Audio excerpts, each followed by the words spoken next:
Terkadang dalam mencari rezeki, banyak di antara kita jijik minum darah. Kenapa? Karena haram. Banyak di antara kita jijik makan bangkai. Kenapa? Karena haram. Banyak di antara kita jijik makan babi. Kenapa? Karena haram. Tetapi betapa banyak di antara kita tidak jijik memakan uang yang haram, padahal hakikat dan substansinya sama, yakni sama-sama haram. Rasulullah sallallahu alaihi wasallam bersabda dalam hadis yang diriwayatkan oleh Imam Tirmizi, la yadkhulul jannata lahmun, tidak akan masuk surga daging nabata min sukhti, yang tumbuh dari makanan haram. An-naruh aula bih, neraka lebih tepat untuknya.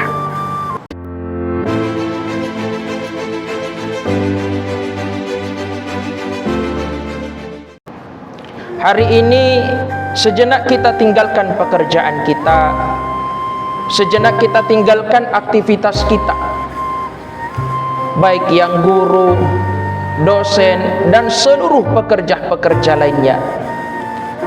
Allah subhanahu wa ta'ala berfirman dalam surah Al-Jumu'ah, فَإِذَا قُضِيَتِ الصَّلَاةُ فَانْتَشِرُوا فِي الْأَرْضِ, apabila engkau telah melaksanakan solat, khususnya solat Jumat berjamaah, فَانْتَشِرُوا فِي الْأَرْضِ, maka bertebaranlah di muka bumi, wabtagu min fadlillah, carilah karunia Allah, kembalilah ke pekerjaan kalian masing-masing.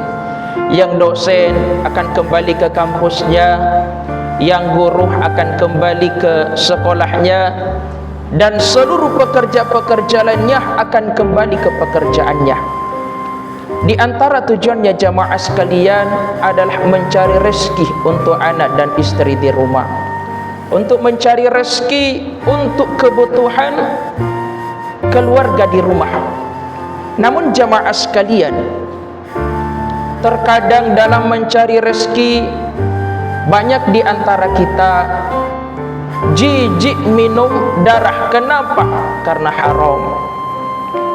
Banyak di antara kita jijik makan bangkai. Kenapa? Karena haram.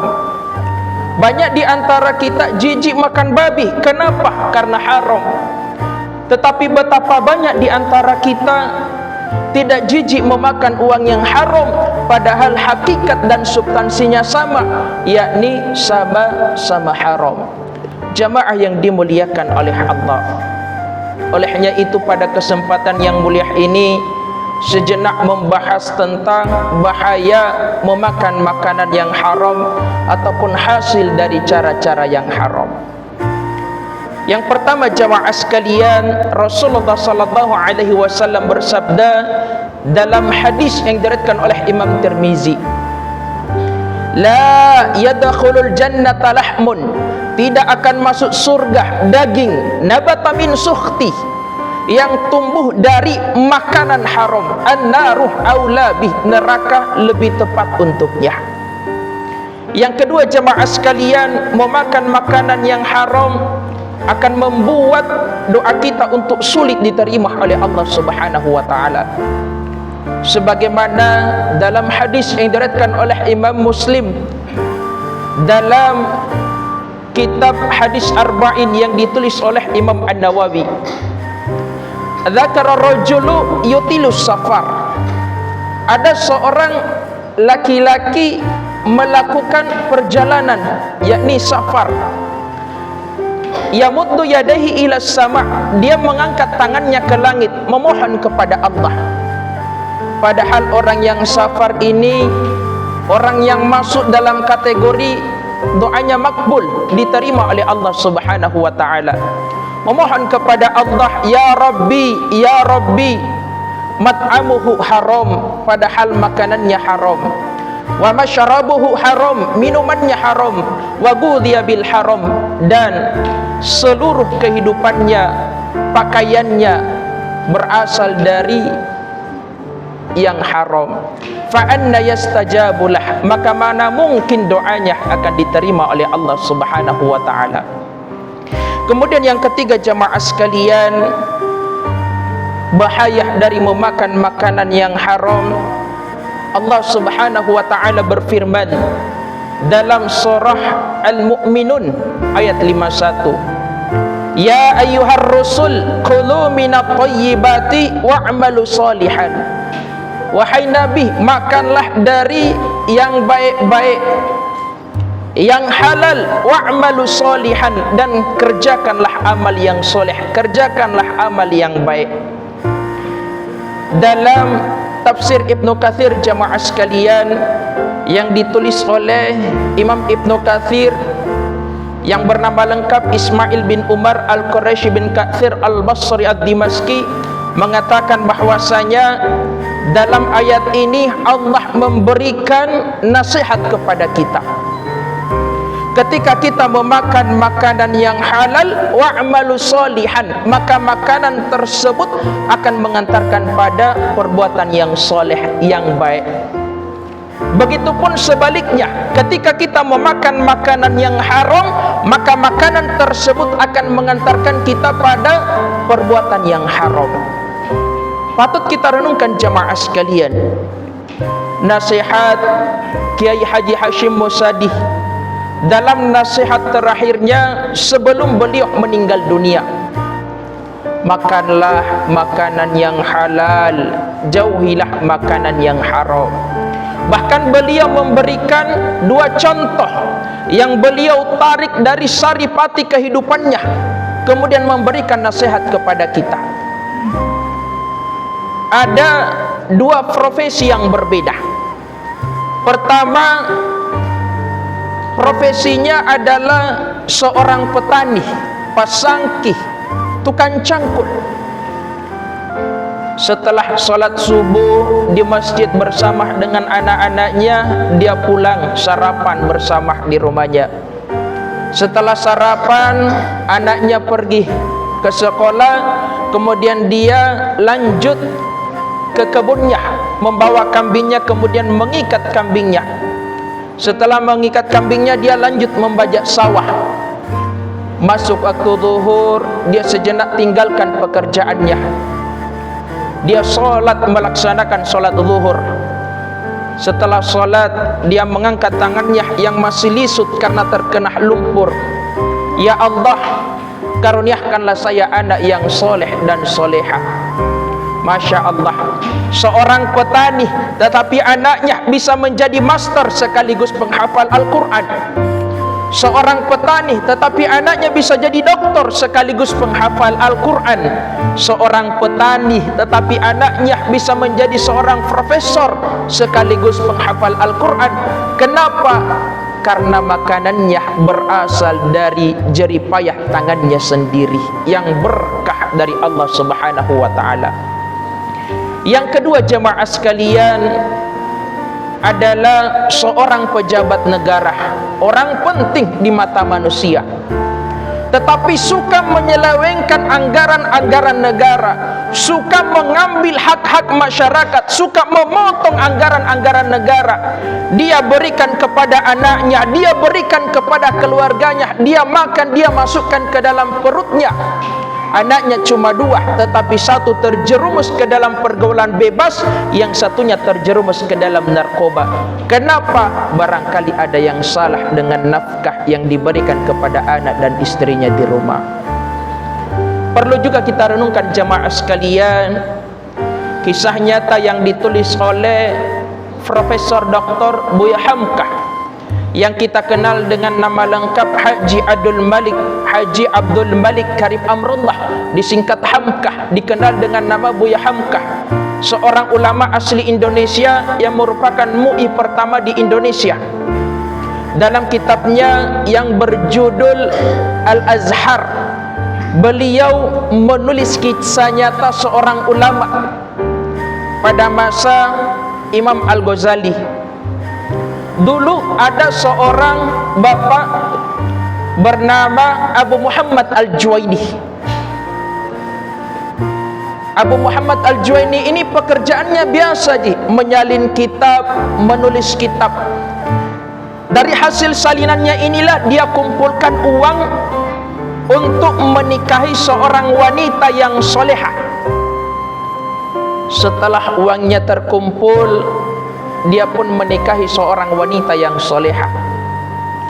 Saat istrinya hamil, dia berpesan kepada istrinya dengan sangat mendalam, "Tabe'ndi, nanti kalau lahir ki anak tak, saya mohon kepadamu, jangan kau biarkan makanan haram yang masuk ke dalam perutnya. Jangan pernah kau biarkan makanan yang tidak halal, jangan kau biarkan makanan yang subhat masuk ke dalam perutnya." Dengan kata lain, jangan kau biarkan orang yang tidak bagus akhlaknya, yang tidak jelas makanannya menyusui anak kita. Maka anaknya pun lahir. Suatu hari Abu Muhammad Al-Juwaini sedang keluar ke pekerjaannya. Tiba-tiba istrinya sakit. Anaknya menangis karena kelaparan sebab air susu istrinya kering. Anaknya menangis, tiba-tiba ada tetangganya yang lewat.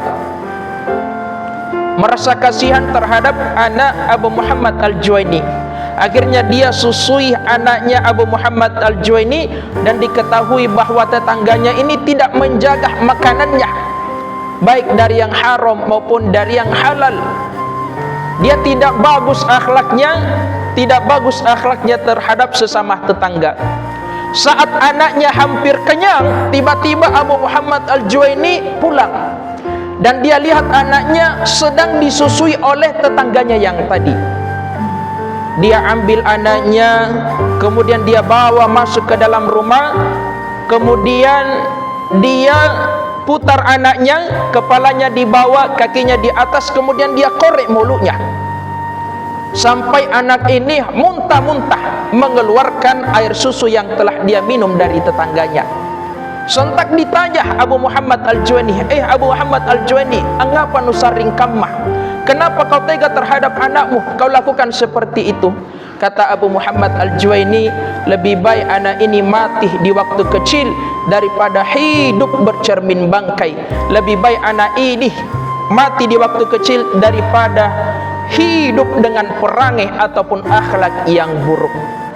Akhirnya jemaah sekalian, anak Abu Muhammad Al-Juwaini ini besar menjadi seorang ulama yang terkemuka, ulama besar di Haramain, yang kita kenal dengan nama Abdul Malik Al-Juwaini Al-Haramain, guru dari Imam Al-Ghazali. Suatu hari beliau mengajar, tiba-tiba marah-marah tanpa diketahui apa yang menyebabkan dia marah. Setelah diam sejenak, beliau mendapatkan ilham bahwasanya yang menyebabkan dia marah-marah adalah air susu yang tinggal sedikit yang tidak dia muntahkan saat masih kecil, yang disusui oleh tetangganya. Itulah yang menyebabkan kadang dia marah-marah tanpa kontrol diri. Seorang ulama sekelas Abdul Malik Al-Juwaini Al-Haramain, imam besar, guru besar, guru dari Imam Al-Ghazali, mengatakan seperti itu. Apatah lagi kita? Barangkali anak kita masukkan di pesantren, tidak tahan, lari. Anak kita kuliahkan jauh-jauh sampai di Jakarta, sampai di luar negeri, dengan harapan pulang bawa sarjana, pulang bawa ijazah. Tetapi apa? Dia pulang bawa malu. Barangkali ada yang salah, ada yang perlu kita koreksi terhadap nafkah yang diberikan jemaah sekalian. Barangkali kita seorang karyawan di sebuah kantor, tetapi suka mempermainkan nota-nota. Barangkali kita seorang pedagang, tetapi curang dalam berdagang. Maka itulah yang akan menghancurkan akhlak, martabat keluarga dan anak kita jemaah sekalian. Jamaah yang dimuliakan oleh Allah, sebagai kesimpulan bahwasanya mencari rezeki adalah kewajiban bagi kita setiap bapak dan suami, dan itu merupakan ibadah yang sangat tinggi pahalanya di sisi Allah ketika kita menjalankannya dengan baik dan benar. Dalam hadis yang diriwayatkan oleh Imam Tabarani, Rasulullah sallallahu alaihi wasallam bersabda, inna minadz-dzunubi dzunuban, sesungguhnya ada di antara dosa yang tidak diampuni, la yukaffiruhas salatu, tidak diampuni dengan pahala salat, wala sadaqatu, tidak pula diampuni dengan pahala sedekah, walal hajju, tidak pula diampuni dengan pahala naik haji, wa yukaffiruhal hammu fi talabil ma'isyah, melainkan dia diampuni dengan mencari rezeki yang halal untuk anak dan keluarga di rumah. Ja'alana Allahu wa iyyakum minal mu'minina al-kamilina wa adhalana wa iyyakum fi sumratil muhidina wastaghfiruhu innahu huwal ghafurur rahim.